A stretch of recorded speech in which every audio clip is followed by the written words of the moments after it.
my audience of adult human beings.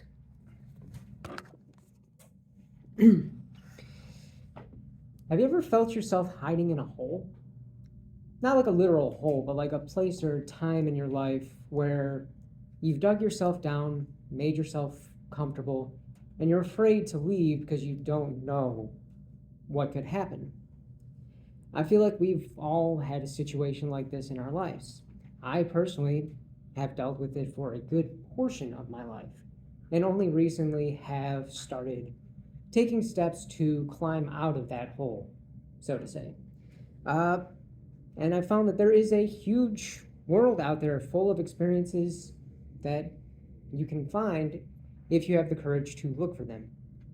I would like to read for you a few select lines from the beginning and the end of J.R.R. Tolkien's The Hobbit. In a hole in the ground lived a hobbit, not a nasty, dirty, wet hole filled with the ends of worms and an oozy smell, nor yet a dry, bare, sandy hole with nothing in it to sit down on or to eat. This was a hobbit hole, and that means comfort.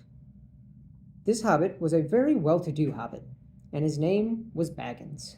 The Bagginses had lived in the neighborhood of the hill for time out of mind, and people considered them very respectable, not only because most of them were rich, but also because they never had any adventures or did anything unexpected. You could tell what a Baggins would say on a question without the bother of asking him. This is a story about how a Baggins went on an adventure and found himself doing and saying things very unexpected. Skipping past his adventure to the end, indeed, Bilbo had lost more than spoons. He had lost his reputation. It is true that forever after he remained an elf friend and had the honor of dwarves, wizards, and all such other folk, but he was no longer respectable. I'm sorry to say, he did not mind this. He was content.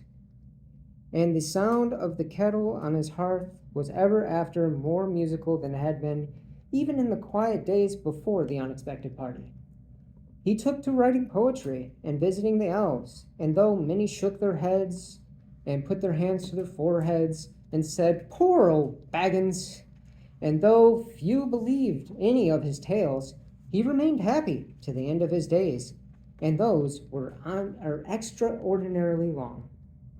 So, like Bilbo Baggins, if you have the courage to set out and get out of your hole and look to the world, you can find that there's so much more out there than what you're expecting. No matter what kind of hole you find yourself in life, you can make the effort to climb out of it, to find a better life and a better you. So remember, even if you're not going out and fighting orcs and dragons and finding magic rings, there's still plenty of adventure out there in the world for you to find if you look to find it.